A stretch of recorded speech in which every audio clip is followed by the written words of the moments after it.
is a writer, and he actually performs improv a lot at Bovine Metropolis Theater. And he's also has a hetero man crush on Don Draper. Please welcome to the stage Steve O'Neill. Yeah!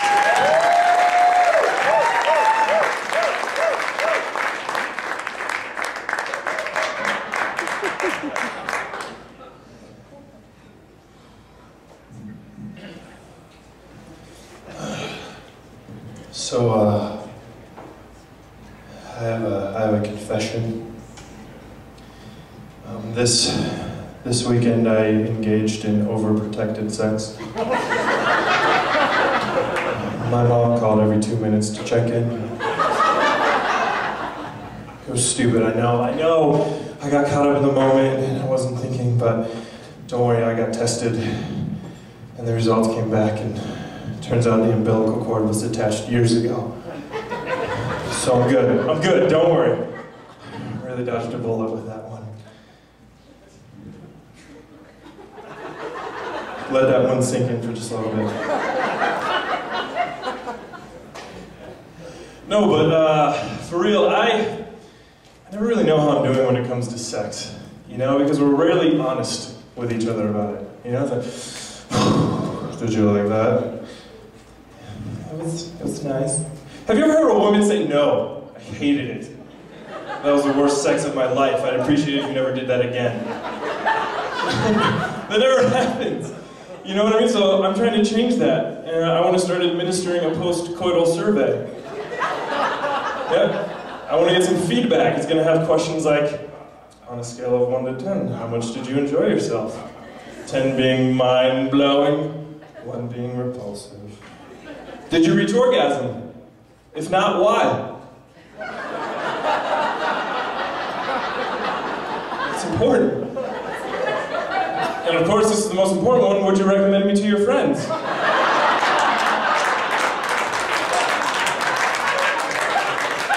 this doesn't work out, I need a backup. I need to pollinate, you know what I mean? Right, Matt? That's what I'm talking about.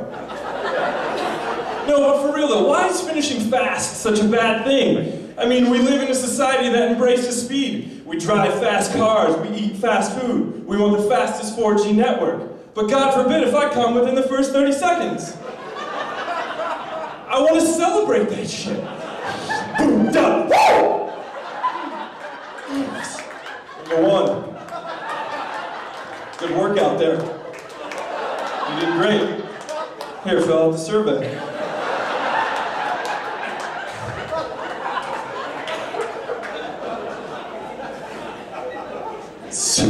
So I ran into an old friend of mine the other day that I hadn't seen in a really long time, and we caught up, and it was nice, it was great. And then we had that awkward goodbye, where it starts out with the initial goodbye, and you're like, oh man, it's really good to see you, it was great catching up. We'll definitely have to hang out again sometime, which is a lie, because I'm never going to call him. But then, I leave, he leaves, we go our separate ways, and then about 30 seconds to a minute later, we bump back into each other. Hey. You can't start up another conversation at that point because you know you both want to leave. So you resort to this awkward small talk where you're just pointing out the obvious. You're like, looks like we're going the same way. Okay. You're wearing a jacket. That is neat. Samesies. And then you think finally, you're like, okay, this is it. Our paths are going to depart. We're finally going to go opposite ways. His car's that way, mine's this way. And then all of a sudden you're like, all right, bye. And he's following me now. And then all of a sudden you do one of those awkward things where you're like, okay. And then you start walking a little faster and you're like, I hope he's not going to catch me. I hope he's not going to catch me. You fake, you tie your shoe. That doesn't work for me. I got Velcro shoes, so I guess I like re-Velcro them. I got one of those stickers in my shoe that I'm going to get out. That Velcro was made from. How ironic, but it's stuck to my Velcro. Crazy friends. You know what though, with it was my birthday a couple weeks ago. So, yeah, thank you! I was like, yes, I hope someone like applauds. If not, I'm like, yeah, that's cool. But with the advent of social media, it's really kind of hard to tell with Facebook and Twitter like who your real friends are. So I've come to learn that it's the friends that really make an effort to say happy birthday in a unique way. And one of my good friends, Tessa, she sent me an e-card, and it said, have a joyous time celebrating the day in which your face rubbed against your mother's vagina. That right there is a true friend.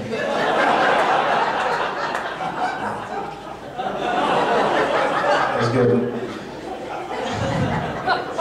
So I was flipping through this book the other day, and it was called the Book of Virtues. And I came across this, it was a very thoughtful, touching, personal inscription on the inside cover. And it said, Jenny, I had a book similar to this one when I was 12. I hope you find this as useful as I did. Merry Christmas, Grandma. And then moments later, I purchased that book at Goodwill for $2.50. And I said, sorry, Grandma, apparently Jenny does not find this book as useful as you hoped. You raised an ungrateful, unvirtuous little granddaughter. I don't know if grandparents really raise their kids, but maybe in that situation. Well, that one worked great. Woo! On to the next one. Okay, see ya!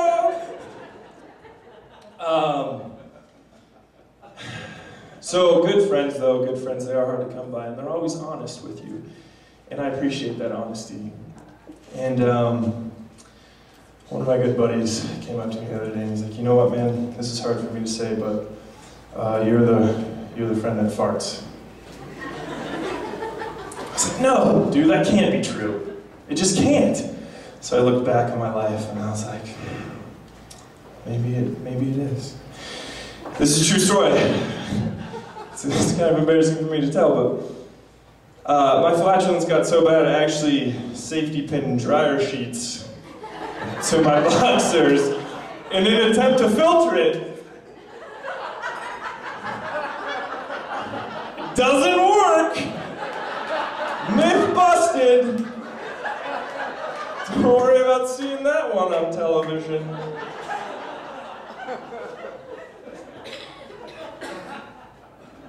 Thanks guys for coming out.